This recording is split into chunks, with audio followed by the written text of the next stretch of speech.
শীতকালীন অধিবেশনে এসআইআর নিয়ে আলোচনা চায় বিরোধীরা।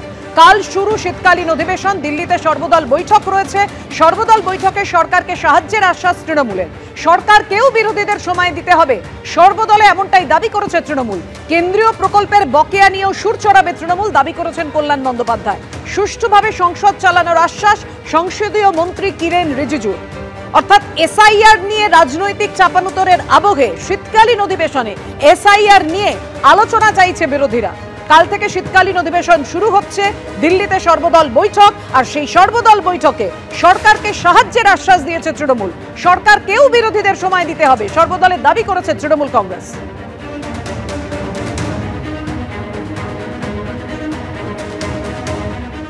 First point is that we are ready to cooperate.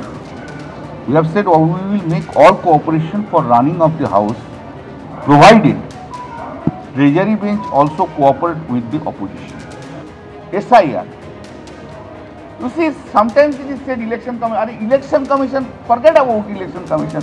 SIR is a product, it's being said by everyone, by reason of the operation of the statute. If by reason of the operation of the statute so many things are discussed, why the SIR will not be discussed? And our strong point, we know that 40% have expired during last few days. 7-8% attempted to commit suicide. 10 to 12% have become seriously ill. This is a very serious issue, should be discussed. The point is, the process of SIR should not be made in a way to delete the names from the electoral roll. Release of funds like Manrega, etc. You know, despite the order of the Calcutta High Court and Supreme Court, central government has not released the money of Manrega to the West Bengal. There are so many central government funds are there. Central government have not raised, unemployment and national security is more of the most important thing. SIR शुरू होने से पहले एक एक जिले में 20-20 हजार vote card दिए गए। गंभीर अनियमितता है, लोग आत्महत्या कर रहे हैं। दे चुके हैं मिलके, मैं पूरे इलेक्शन कमीशन के सामने में गया, लिख के दिया कि समय बहुत कम है, इसको बढ़ाइए। ये इतने दबाव में हैं, 20 BLO आत्महत्या कर चुके हैं। 36 political parties and 50 leaders participated. मैं सरकार की तरफ से आश्वासन देता हूं कि winter session of the parliament अच्छी तरह से चलाने के लिए हम इस तरीके से विपक्ष के साथ बातचीत करते रहेंगे।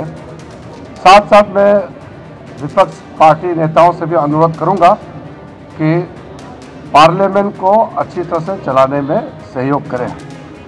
डिफरेंसेस के बावजूद भी अगर हम सब ये तय करें कि हाउस डिस्टर्ब नहीं करना चाहिए, जो भी विरोध करना है सदन में बात करके विरोध करना है, सदन को हम किसी तरीके से बंद नहीं करना चाहिए, हाउस प्रोसीडिंग चलना चाहिए। अगर हम सब मिलकर तय करेंगे तो प्रोडक्टिविटी बढ़ेगा, लोकतंत्र मजबूत होगा और पार्लियामेंट का सम्मान लोगों के नज़र में बनाए रखेंगे। পূর্ব বর্ধমানের ভাতারের ছবি আপনাদের সামনে রেখেছি। এসআইআর এর কাজের চাপে অসুস্থ হওয়ার অভিযোগ পরিবারের। অসুস্থ হওয়ার পরও ফর্ম ডিজিটাইজেশন সহ অন্যান্য কাজ তিনি চালিয়ে যাচ্ছেন। 19 নম্বর বুথের বিএলওকে গুসকরা প্রাথমিক স্বাস্থ্য কেন্দ্রে ভর্তি করা হয়েছে। চিকিৎসায় সুস্থ হয়ে সকালেই ফের বিএলওর কাজে যোগ দেন রমেন্দ্রনাথ রায়। কাজের চাপেই অসুস্থ হয়ে পড়েছিলেন, অভিযোগ বিএলওর পরিবারের। একদিকে এসআইআর এর কাজের চাপে অসুস্থ হয়ে পড়েছেন এমনটাই অভিযোগ পরিবারের। অন্যদিকে অসুস্থ হয়ে এসআইআর এর কাজ করছেন বিএলও অসুস্থ হয়েও এসআইআর এর কাজ করে যাচ্ছেন।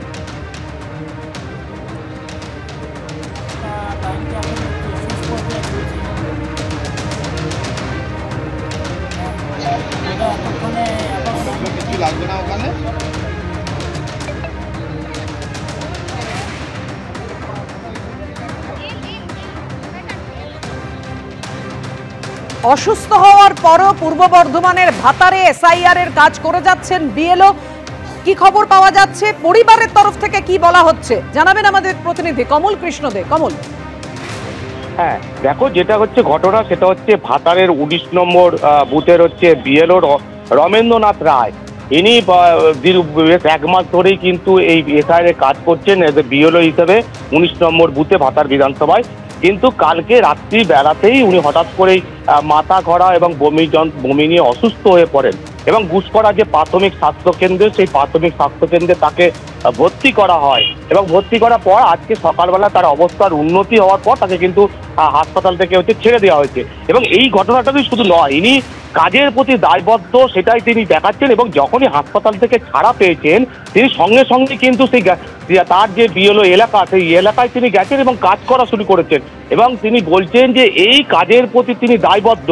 তার একটা সমস্যা হচ্ছে, এটা ঠিকই, যেহেতু যে এলাকায় তিনি বিএলও হিসেবে কাজ করছেন সেই এলাকায় প্রচুর দরিদ্র মানুষ আছেন এবং আদিবাসী সমাজের মানুষ আছেন যারা সকালবেলাতেই মাঠের কাজে কাজ করতে চলে যান এবং তার ফলে তাদের সাথে যোগাযোগ করতে গেলে তাকে সন্ধ্যে বেলাটাকেই বেছে নিতে হয় এবং বেছে নেওয়ার পর তাদের সাথে কাজ করার পর এনুমিনেশন ফর্ম দেওয়া নেওয়া করার পর তাকে বাড়িতে এসে দীর্ঘক্ষণ রাতে কাজ করতে হয় এবং এই রাতে কাজ করতে গিয়েও তার একটা মূলত যেটা সমস্যা হচ্ছে, যে এলাকায় তিনি থাকেন বা যে এলাকায় তিনি কাজ করছেন সেখানের যে নেটওয়ার্ক, মোবাইল নেটওয়ার্ক, সেই নেটওয়ার্ক কিন্তু 4G বা 5G নেটওয়ার্ক সবসময়ের জন্য অ্যাভেলেবেল নয়। তার ফলে তাকে 2G নেটওয়ার্কে দীর্ঘক্ষণ ভরসা করতে হয়। এর ফলে তার ডিজিটাইজ করতেও একটা সমস্যা হচ্ছে, যদিও ব্লক প্রশাসনের পক্ষ থেকে তাকে হেল্পও করা হচ্ছে, কিন্তু তার ফলে তার একটা সাময়িক সমস্যা হয়েছিল। তিনি অসুস্থ হয়ে পড়েন রাত জেগে দীর্ঘদিন কাজ করার ফলে এবং তিনি কাজের প্রতি যে মানসিকতা, সেই মানসিকতা দেখিয়ে তিনি হাসপাতাল থেকে ছাড়া পাওয়ার পরই কিন্তু তিনি কাজে যোগদান করেছেন এবং সেই মানুষগুলোর কাছে এনুমিনেশন ফর্ম পৌঁছে দিয়ে এবং তাদের কাছে সেটা নিচ্ছেন। পাপিয়া,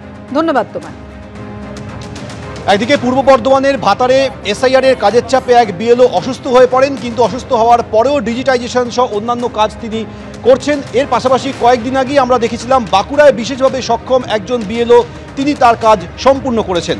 অর্থাৎ কোথাও বিএলওরা অসুস্থ হয়ে পড়ছেন, কেউ হাসপাতালে ভর্তি হচ্ছেন, আবার কোথাও দেখা যাচ্ছে অসুস্থ বিএলওরাও তারা কাজ করে চলছেন। আজকে পূর্ব বর্ধমানের ভাতারে সুস্থ হয়েই বিএলওর কাজে যোগ দিয়েছেন এই বিএলও। অন্যদিকে বাঁকুড়ায় কয়েকদিন আগে বিশেষভাবে সক্ষম একজন বিএলওকে তার কাজ সম্পূর্ণ করতে দেখা গেছে।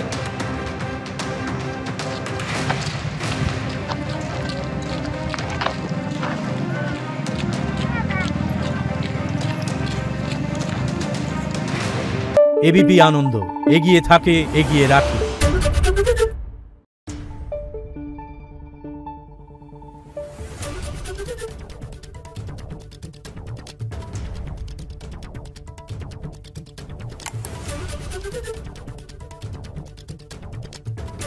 Thank you.